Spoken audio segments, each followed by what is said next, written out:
মাননীয় প্রধানমন্ত্রীর সুদৃষ্টি কামনা করছি। আপনি যেরকমটা ছোট্ট একটি ঘটনাকে আপনি আমলে নেন, আপনি পাশে দাঁড়ান, জিয়া পরিবার পাশে দাঁড়ায়, আমাদের ইন্ডাস্ট্রি আপনার হাত দিয়ে এগিয়ে যাবে এমনটাই প্রত্যাশা করছি। আসলে আমরা খুব ক্রান্তিলগ্নের মধ্য দিয়ে অতিক্রম করেছি।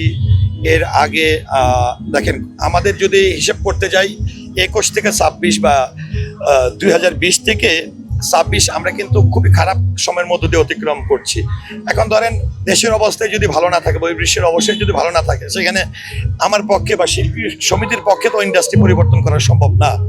হ্যাঁ, দেখেন আমরা করোনা পরিস্থিতির পরে আবার সংসদ নির্বাচন গেল, সংসদ নির্বাচনের পরে আমরা গণ অভ্যুত্থানের পরে এই 18 মাস আর একটা অন্তর্বর্তীকালীন সরকার ছিল, এখন নির্বাচিত সরকার আসছে। তো আমি দৃঢ় বিশ্বাস রাখি, শিল্পী সমিতি নির্বাচনের যে বিশ্বাস রাখি যে ইন্ডাস্ট্রি আবার ঘুরে দাঁড়াবে। কেননা দেখেন, আমার খুব ভালো লাগে যে আজকে আপনার মাধ্যমে এবং জাতীয় চলচ্চিত্র দিবসে মাননীয় প্রধানমন্ত্রীর সুদৃষ্টি কামনা করছি যে আজকে যখন আমাদের এই চলচ্চিত্র দিবসে আলোচনা হচ্ছিল, তখন অনেকেই চলচ্চিত্রের শিল্পী সংকটের কথা বলছিল, বিভিন্ন সংকটের কথা বলছিল, কিন্তু এই বক্তব্যের মধ্যে আমার খুব আক্ষেপ হচ্ছিল যে এই কথাটি কেন বলছে না যে আজকে বর্তমান প্রধানমন্ত্রীর এই ভালো কাজগুলোকে সামনে রেখে সবাই বলে জিয়ার পথে হাঁটছেন, হ্যাঁ তারেক জিয়া, অর্থাৎ বাবার পথে হাঁটছেন তারেক রহমান, মায়ের পথে হাঁটছেন তারেক রহমান। তো বাবার পথে যদি তারেক রহমান সাহেব হেঁটে থাকে, তাহলে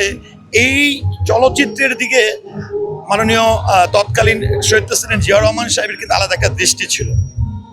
কেমন, জাতীয় চলচ্চিত্র পুরস্কার যে যাত্রাটি, এটি কিন্তু শহীদ প্রেসিডেন্ট জিয়া রহমানের হাত ধরে। আজকে আমরা যে শিল্পী সংকটের কথা বলি, নতুন কুড়ি, যে নতুন কুড়ির মাধ্যমে শিল্পী তৈরি হয়েছিল, এটিও কিন্তু শহীদ প্রেসিডেন্ট জিয়া রহমানের হাত ধরে।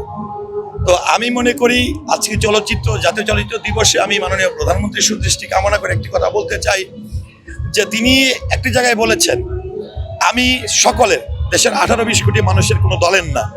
এটি কিন্তু মানুষকে জাগ্রত করেছে।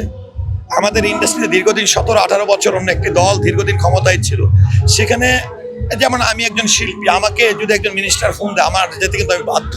এইভাবেও কিন্তু আমরা অনেকে বিপদে আছে। তো আমি মনে করি মাননীয় প্রধানমন্ত্রী তারেক রহমানের হাত ধরে তিনি যেরকম দেশ পরিচালনায় সবার কাছে বাবা পাচ্ছেন, বাবার পথে হাঁটছেন, আমি দৃঢ় বিশ্বাস রাখি যার হাত ধরে জাতীয় চলচ্চিত্র পুরস্কার শুরু হয়েছিল, যার হাত ধরে নতুন কুড়ির মাধ্যমে শিল্পী তৈরি হয়েছিল, তিনি সদৃষ্টিতে ইন্ডাস্ট্রির প্রতি তিনি কাজ করবেন, এটা আমি দৃঢ় বিশ্বাস রাখি। এবং মাননীয় প্রধানমন্ত্রীকে একটি কথা বলতে চাই যে আজকে আপনি একটি ভিডিও ভাইরাল হলে 50,000 ভিউ হলেও কিন্তু আপনি সেটা দৃষ্টি দিচ্ছেন। যদি এটা উল্লেখ করে বলতে চাই, কাউরান বাজারে ফুটপাত দখলদারীদের ওঠাতে যে ম্যাজিস্ট্রেট একটা মানুষকে তুলে নিতে পারে নাই বা উঠিয়ে দিতে পারে নাই, কাকে?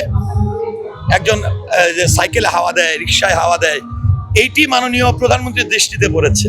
তো এরকম আমাদের ইন্ডাস্ট্রিতেও কিন্তু অনেক অসহায় মানুষ আছে, যারা, আমার শিল্পী মানেই হচ্ছে নায়ক নায়িকা না, শিল্পীদের মধ্যে এমনও আছে যারা 1,000 টাকা ডে কাজ করতো, 2,000 টাকা ডে কাজ করতো, এটা দিয়েই পরিবার চলে, কিন্তু তাদের পরিচিতিটা এমন হয়ে গেছে এক সিনে কাজ করেও আজকে তারা সেলিব্রিটি, তারা না পারছে রিক্সা চালাতে, না পারছে অন্য পেশায় যেতে।